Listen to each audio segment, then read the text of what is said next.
Hi అండి, అందరికీ నమస్తే. వెల్కమ్ టు మన ఛానల్. ఈరోజు అయితే మనం పోట్లీ బటన్స్ ఎలా తయారు చేసుకోవాలో, అలాగే హ్యాండ్కి ఖర్చులు కనపడకుండా థర్డ్ పైపింగ్ వేసి ఈ బటన్స్ అనేవి మనం ఎలా కుట్టుకోవాలో ఈ వీడియోలో చూద్దాము. వీడియో స్కిప్ చేయకుండా చూడండి, మీకు అర్థమవుతుంది. చాలా చిన్న వీడియో పెడుతున్నాను. అలాగే నచ్చితే ఒక లైక్ చేయండి. ముందుగా మనం ఈ బాల్స్ తయారు చేసుకోవడానికి క్లాత్ అనేది స్ట్రైట్ పీస్ తీసుకోవాలన్నమాట అండి. క్రాస్గా అయితే తీసుకోకూడదు, స్ట్రైట్ అయితే సరిపోతుంది. ఇలా 4 పలకలుగా మనకి ఎంత సైజు కావాలో కట్ చేసుకుని, ఇదిగోండి బాల్ అనేది ఇలా ఈ క్లాత్లో పెట్టుకునండి ఇలా ముడుచుకోవాలి. ఇక్కడ నేను ముడుస్తున్నాను చూసారు, ఇలా మొత్తం ముడుచుకుని చేతితో గట్టిగా పట్టుకోవాలన్నమాట. బాల్ వరకు కూడా పట్టుకుని ఇలా దారం తీసుకునండి, చిన్న కొస కింద వరకు ఉంచి టైట్గా లాగి 2 పేటలు చుట్టాక ఇంకోసారి ముడేసి మళ్ళీ మనకి క్లాత్ ఎంత ఉందో అంతవరకు దారం ముక్క అయితే ఉంచుకుని కట్ చేసుకోవాలన్నమాట అండి. మనం ఇలా బాల్స్ అన్నీ తయారు చేసుకోవాలి. నేనైతే అన్నీ చూపించలేదండి, 2 చూపించాను మీకు అర్థం అవడం గురించి.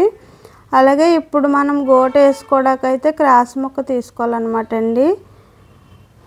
కింద మనం హ్యాండ్కి గోట వేసుకోవడానికి ఇలా క్రాస్ ముక్క తీసుకుని ఒక సైడ్ మడిసి కుట్టేసుకునండి, ఇంకో సైడ్ కొంచెం ఎక్స్ట్రా ఉన్నదంతా కట్ చేసేసుకోవాలన్నమాట నీట్గా.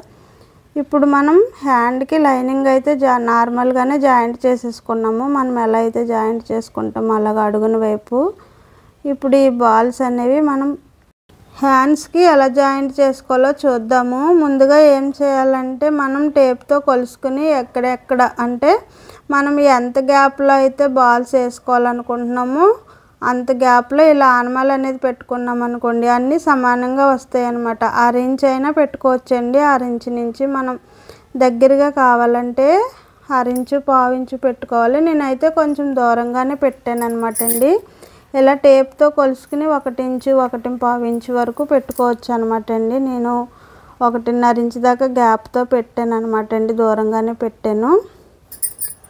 ఇలా ఆనమాలు పెట్టుకున్నాక మనం ఇప్పుడు ఈ ఆనమాల కాడ ఇలా ఈ బాల్స్ అనేవి పెట్టుకునండి. ఈ బాల్ దగ్గర మనం చెయ్యి గట్టిగా పెడితే ఇది జరగదనమాట. లేకపోతే ఏమవుతుందంటే పాదంతో ముందుకు తోసేస్తూ ఉంటుంది అనమాట అండి, ఎత్తుగా ఉంటుంది కదా. అందుకనేసి మనం ఏం చేయాలంటే ఇది పెట్టినప్పుడు చెయ్యి అనేది పెట్టాలన్నమాట. ఇలా పెట్టాక ఇదిగోండి ఇక్కడ నేను పైనేపుకు పెడుతున్నాను చూసారు కదా, ఇలా పైనేపుకు పెట్టుకుని బాల్స్ అనేవి అన్నీ కూడా జాయింట్ చేసేసుకోవాలి. ఇక్కడ నేను జాయింట్ చేసాను చూసారు కదా, ఇలా నీట్గా జాయింట్ చేసుకోవాలి. ఇలా చేసుకున్నాక ఇదిగోండి చివర మనకి ఎక్స్ట్రా ఉన్న ఖర్చు కట్ చేసుకోవాలన్నమాట. ఇప్పుడు ముందైతే కట్ చేయకూడదండి. ఇలా మొత్తం తీసేసుకున్నాక ఇప్పుడు మనం గోటు క్లాత్ ఉంది కదండి, మనం కుట్టేసుకున్నాం కదా ముందే, ఆ క్లాత్ని ఈ బాల్స్ దగ్గర ఇందాక మనం ఎక్కడైతే జాయింట్ చేసినప్పుడు కుట్టేసామో అలాగే ఈ క్లాత్ని కూడా ఇలా జాయింట్ చేసుకుని వెళ్ళిపోవాలన్నమాట మెల్లగా. ఈ బాల్స్ అనేవి జరగకుండా, అంటే మనకి సైడ్కి తోసేస్తూ ఉంటుంది అనమాట అండి, ఎత్తుగా ఉంది కదా.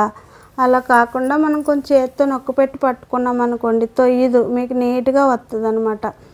ఇలా మొత్తం కుట్టేసుకున్నాక లోపల చిన్న చిన్నగా కట్స్ అనేవి పెట్టుకోవాలండి. ఇదిగోండి ఇక్కడ నేను పెడుతున్నాను చూసారా, ఇలాగా. ఇప్పుడు మనం ఈ క్లాత్లో ఈ ఖర్చు వారా థ్రెడ్ అనేది పెట్టుకోవాలన్నమాట అండి. ఇదిగోండి ఇలా నేను ఇప్పుడు పెడుతున్నాను చూసారు కదా. థ్రెడ్ లేదనుకోండి మడిచి కుట్టేసుకోవచ్చు. థ్రెడ్ ఉంటే ఇలా థ్రెడ్ పెట్టేసుకుని ఈ గోటు వార కుట్టుకోవాలన్నమాట అండి. అంటే ఈ బాల్స్ ఉన్నాయి చూసారు కదా, ఆ చివరికి గోటు వస్తుంది మనకి.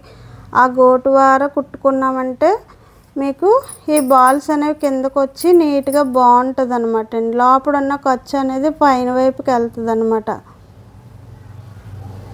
మనం ఈ గోట వేసుకునే క్లాత్ ఇలా బాల్స్ వేసుకున్నప్పుడు ఉత్తప్పుడు గోట వేసుకున్న దానికన్నా ఇంకొక కొంచెం ఎక్స్ట్రా తీసుకున్నాం అనుకోండి, ఈ బాల్స్ ఖర్చులు ఉంటాయి కాబట్టి సరిపోద్ది అనమాట అండి. మామూలుగా అనుకోండి మనకి ఈ బాల్స్ అవి ఉండవు కాబట్టి క్లాత్ సమానంగా వెళ్ళిపోద్ది. ఇప్పుడు ఏంటంటే ఖర్చుల్లా ఉంటాయి కదండి, అందుకనేసి కొంచెం వెడల్పు తీసుకున్నారనుకో ఈ గోటు క్లాత్ అనేది సరిపోద్ది. చూసారు కదా, మనం ఈ బాల్స్ వారా ఒక కుట్టు వేసేసుకున్నాక మనకి గోటు అనేది వచ్చేద్దండి. ఇప్పుడు మనం పైన 2వ కుట్టు అనేది వేసుకోవచ్చు అనమాట. మీరు సింగిల్ పాదం అయినా పెట్టుకోవచ్చు, డబుల్ పాదంతో అయినా వేసుకోవచ్చు అండి, మన ఇష్టము. నేనైతే డబుల్ పాదంతో వేసాను. ఇదిగో చూడండి ఎంత చక్కగా వచ్చిందో, గోటు సన్నగా వస్తుంది అనమాట. అలాగే మనకి వెనకాల కూడా చాలా నీట్గా బాగుంటుంది అనమాట అండి. ఇంకా ఖర్చులు అనేవి కనపడవు బయటికి, ఇన్విజిబుల్ పైపింగ్లా వచ్చేద్ది. ఇదిగోండి కొంచెం వెడల్పు వేసుకుంటే ఈ ఖర్చులు అనేవి రావన్నమాట. చూసారు కదా ఎంత చక్కగా వచ్చిందో. వీడియో నచ్చితే లైక్ చేయండి ఫ్రెండ్స్, అలాగే మన ఛానల్ సబ్స్క్రైబ్ చేసుకోండి ఫ్రెండ్స్.